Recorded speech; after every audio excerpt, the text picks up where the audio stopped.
dam. No, really, it's a dam flooding the Cherry Creek Trail. The side channel that's starting to form is being backed up by the beaver dam. This just in, Denver has a beaver population slowing down cyclists and runners.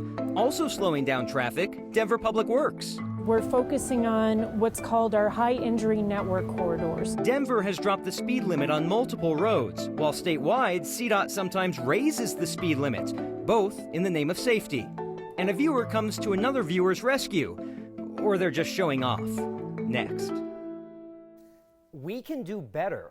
That was the slogan used to defeat Initiative 300 in Denver earlier this year. That initiative would have ended the city's camping ban. It failed, and the camping ban remained in place. But today, a Denver district judge ruled that Denver can, in fact, do better. The judge ruled that the camping ban violates the 8th Amendment, saying it falls under cruel and unusual punishment. We reached out to the mayor's office about the judge's ruling, and to find out if the city has figured out the better of We Can Do Better, we haven't heard back yet. When the new year starts, the city of Denver will officially be on target for its goal of 0 traffic deaths. That's because the stats reset on January 1st. To try to keep that number at or close to 0, however, Public Works has dropped the speeds on certain roads. Statewide, CDOT sometimes raises the speed limits of certain roads, and the end goal is the same: safety. So how is it that slower and faster are both safer? No more traffic deaths. Denver and other cities have that goal as part of their Vision Zero program. And as a way to get to 0, Denver has recently lowered the speed limit on some of the roads it calls the high injury network. Those are our streets where we're seeing the most deaths and serious injuries. Through Christmas, the city reports 70 traffic deaths, including bicycling, walking, motorcycles, and drivers. So recently, the speed limit has been reduced on several roads. Evans Avenue between Federal and Navajo, 35 down to 30. 56th Avenue between Quebec and Tower Road, 45 down to 40.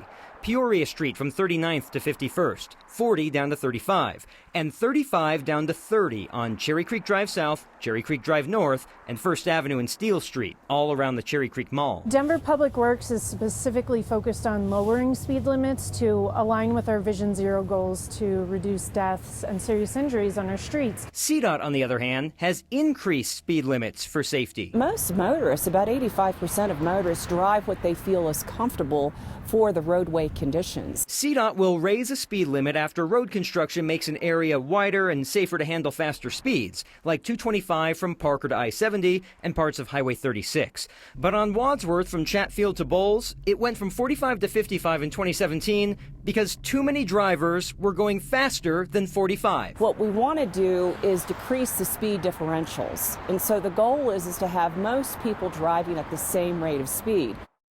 Another example of CDOT raising a speed limit, I-70 from Chambers to Tower, that was in 2018, up to 65 miles per hour because 55 was too slow for the majority of drivers during a speed study. But the speed has been lowered by CDOT on that I-25 South Gap project from Castle Rock to Colorado Springs. Right now, at least, because of construction and safety for both drivers and workers. If you would have told me at this time last night that I'd get an email from Aurora Police Chief Nick Metz, I would have told you a snowball's got a better chance in... No. The chief emailed me to apologize for that snowball comment that I was told yesterday when I asked to interview him. On behalf of the department, please accept my apology for the comment, he wrote me. That does not comport to the standards of Aurora Police Department, and it will be addressed. He also made clear that if I want an interview, I need to ask the city's communication office and the city manager, since it requires their approval. We've been trying to talk to Chief Metz about the incident where an officer was found passed out drunk in his patrol car and the claim that the coverage is inaccurate media spin. It's after Christmas, so we know it can't be Santa and his reindeer. People in 4 counties on the eastern plains have reported seeing strange formations in the sky. In Washington County, people reported as many as 30 drones flying around last night. 16 were spotted in Yuma and Phillips counties, and at least 1 drone was flying around Lincoln County. Law enforcement say they have no idea who the drones belong to. The FAA and the Air Force say, not us. The Phillips County Sheriff's Office says although these incidents are strange, they don't believe there's anything malicious going on. In less creepy flight news, DIA's big fancy sign on Pena Boulevard is back up and running. The LED light posts on it were broken for months, but they've been reinstalled. Now that $14.5 million sign is earning its keep. And of course, it's being paid off with advertisements. The Federal Highway Administration granted the airport's request to withdraw a portion of Pena Boulevard from the National Highway Systems map so the airport could show us ads. Who else is today years old learning that Denver has a beaver population?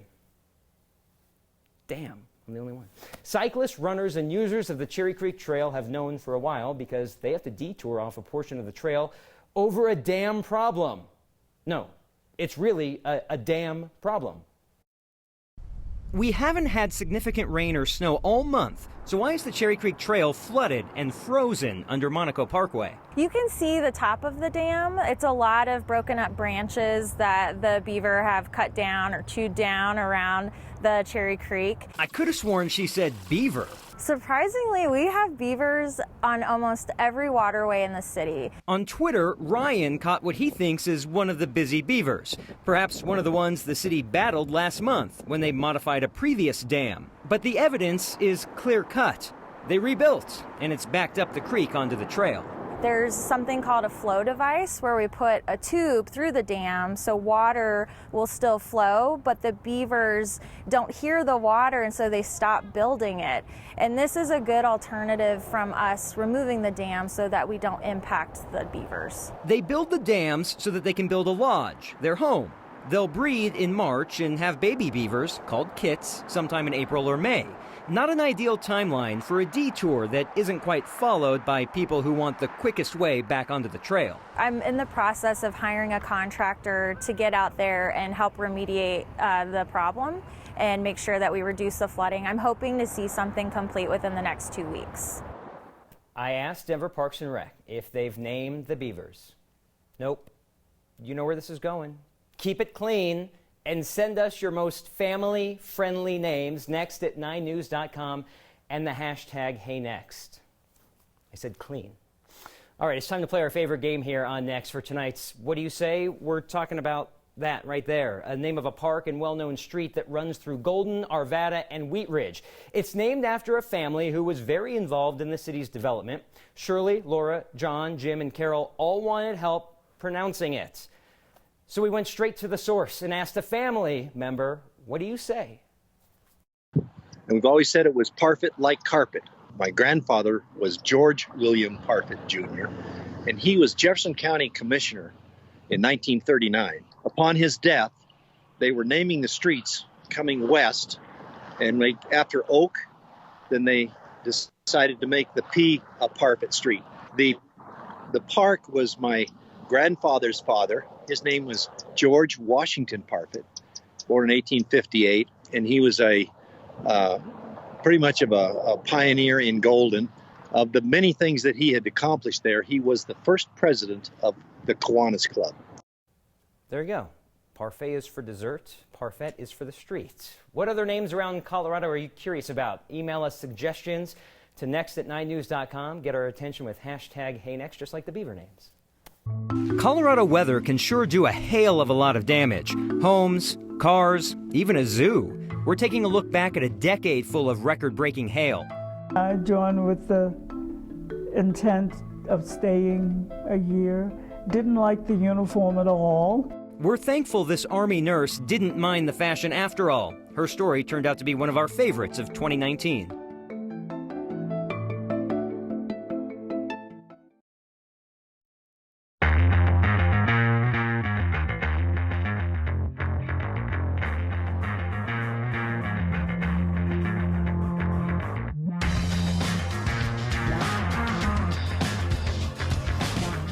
One of our favorite segments around the holidays is a bit of schadenfreude, when we proudly show off your holiday fails. Last night we showed you this video from our viewer Sydney. Her dad attempted to build a Lego reindeer, and this thing was the result. Not to pile on Rudolph or anything, but that's a unique animal there. Well, our viewer Hannah says this is what the reindeer was supposed to look like. Her mom Nancy correctly put it together this Christmas. Is there a real correct or not correct way to put a Lego together? Keep sending in your photos. There's still time for your New Year's Eve fails. When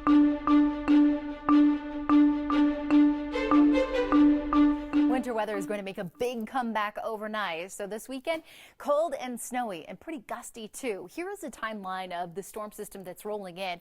Light snowfall possible this evening, less than an inch. Really, I'm focused on tomorrow morning, bright and early, 3 a.m. The storm system gets going and then it will continue with those heavier bands till about noon. Wind gusts really blustery, especially across the eastern plains, so that could shut down I-70 with some blizzard-like conditions. All of the snow fully moving out late tomorrow night. Storm system currently sitting and spinning across the desert southwest. So much moisture streaming in from the Pacific, so this one's going to be pretty good. We've already seen so much snow toward the San Juans across the western slope. Now it's moving in toward the Sangre de Cristos, a little around the Palmer Divide. That will lift up throughout this evening with a few light snow showers possible. Tonight, temperatures falling into the 20s here in Denver, single digits and teens up in the mountains. Here we are, 10 p.m., few light snow showers, but then early tomorrow morning, like I mentioned, 3 a.m. up and down the urban corridor. Here we go. It continues early tomorrow morning, the bitterly cold temperatures, the gusty winds, and then by later tomorrow evening, it starts to wind down in northern Colorado, still though the focus around the southern foothills and the southern suburbs. By 11 o'clock, everything starts to move out. Plenty of travel advisories out there with the southwestern mountains seeing plenty of snow, 4 to 8 with the warnings going along I-76 and I-80. And here in the Denver metro area, we are looking at about 2 to 5 inches. Higher amounts further south, 3 to 7 in Douglas County, a trace to 2 further north, and certainly the foothills should see plenty. Tomorrow's a cool day in the 20s and teens. We slowly warm up as we wind down 2019. Right now, Marshall, it looks like maybe a few isolated flurries as we welcome in the new year next Wednesday. Luckily, none of what's coming is going to make what we're about to show you seem dated. It's the biggest storms of this decade, so hopefully this won't push everything off the list. No. Okay, good. Well, when thinking about the most memorable weather events of the past decade, the bomb cyclone and the September 2013 floods may be top of mind. But don't sleep on one of the most expensive storms, that Denver hailstorm, May 2017. Meteorologist Corey Reppenhagen takes a look back.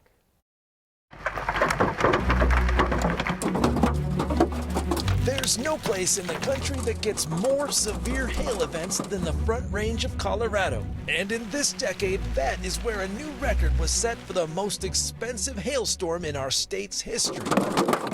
May 8th, 2017, hailstones the size of baseballs started pounding the west side of the metro. Falling at 100 miles per hour, the large hail cut through car windows like butter. Lakewood, Golden, Wheat Ridge, and Arvada took the brunt of the storm, but the hail was so widespread that more than $2 billion in damages were calculated, making it the most expensive hailstorm in Colorado history.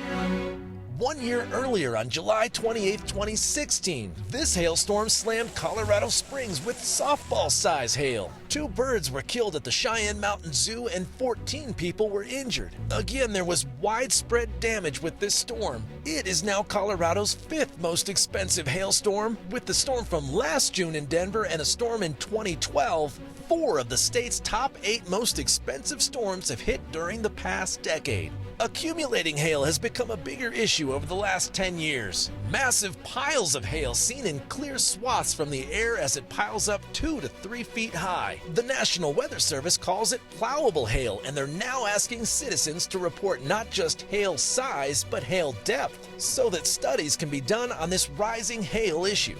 There is no evidence that hail is getting bigger in general over the years, but Colorado did break a record with this 4.83-inch chunk of ice that fell from a storm over Kit Carson County this summer. Meteorologist Corey Reppenhagen for Next. It wasn't until 1948 when African-American nurses could serve in integrated hospitals.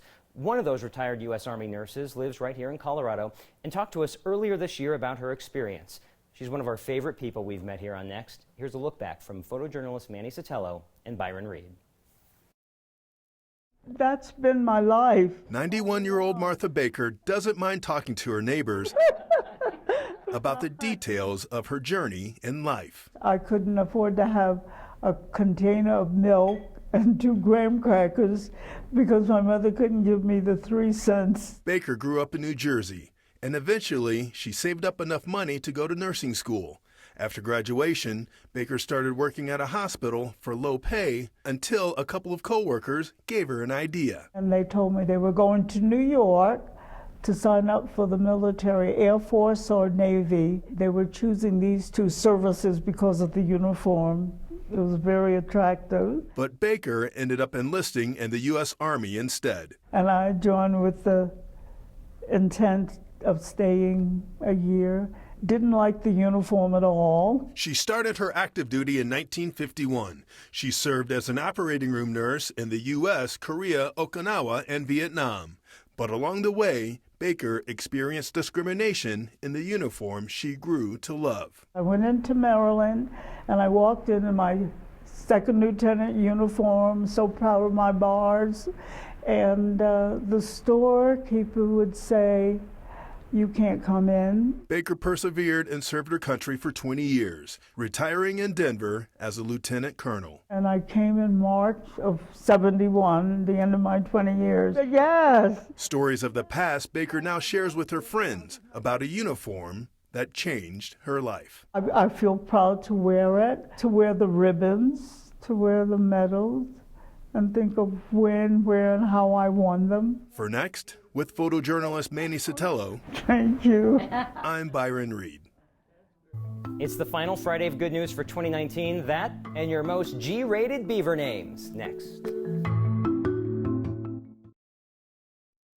I went to that 110-foot light-up tree in downtown Denver last night with my wife, and it's now obvious to me why it's a great spot for photojournalist Ann Herbst to give us 2019's final Friday of good news. My good news is that I had a great Christmas with my family, and I get to live in a great city that has wonderful things like this mile-high tree that's fun to go see. I'm excited to go in and see it. My good news is that it is a beautiful, beautiful holiday season. I have a healthy, happy family, and I'm doing all of the touristy things that all the tourists normally get to do, and I'm a native.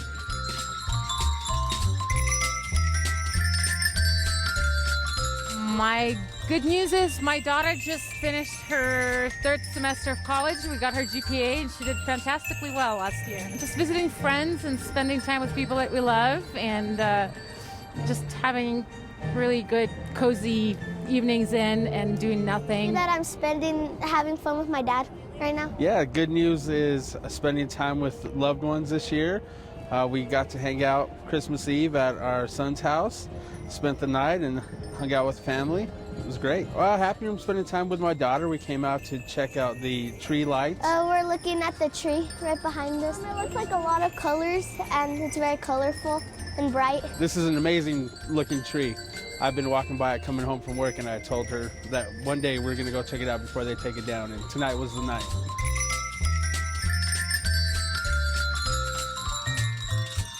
Life is good. I'm excited for the new decade. Looking forward to the next decade. Really happy to be moving into just a whole different energy. Just the new year beginning and starting out fresh, and have a lot to look forward for 2020. We end G-rated. Ken suggested a beaver name of Chipper. Lucas said Cherry Chipper. We got a few Leave It To beavers. And then we have Ward and June, Wally and Eddie. My favorite might be from Amy. She says there's a couple of beaver dams on Cherry Creek near the Cherry Creek Country Club. They call them the Bougie Beavers. See you next time.